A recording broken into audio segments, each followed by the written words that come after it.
Have you ever looked in your closet and felt like, I hate it in here? Um, I had that moment recently and I realized, I just hate who I used to be. And it is easy to look back at styles you once wore, clothing you once had, and think, how did I ever let myself wear that? But the reason for it for me was usually money motivated. Like if I got it on a good sale and the color was good on my body, and it wasn't too outrageous with the style, like it's a pretty simple style, that's what I went with. I pretty much went with comfort, affordability, and color. There's nothing wrong with those things. I just find that my style sense has changed a lot, and it's taken me years to figure out what even my preferences are because I was so fixated on the money cost of clothes for a while. And not to say that paying more for clothes means you're going to get better quality of clothing, but definitely paying less does not ensure that you have a better quality of clothing, if that makes sense.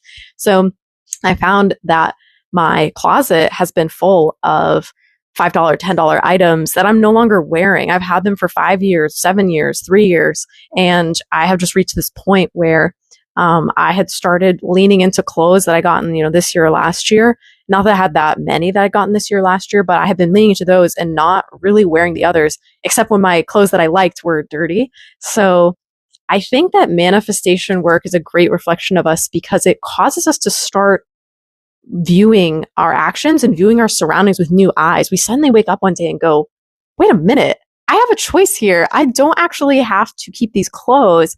I can get clothes that reflect who I am. Huh, that's a crazy thought.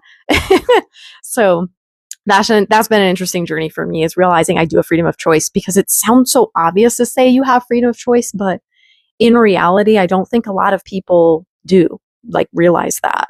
I know I certainly didn't, because I always felt like my choices were restricted to what I could afford, but it was so arbitrary what I could afford because I could spend $200 on groceries.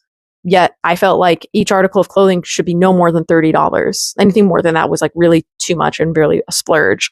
So having shifted my perspective with manifestation work, it's just been crazy. It's a world of difference. I would love to hear from you if you've had a crazy perspective shift too. But yeah, life is different and it keeps evolving. I'm excited to see where it goes.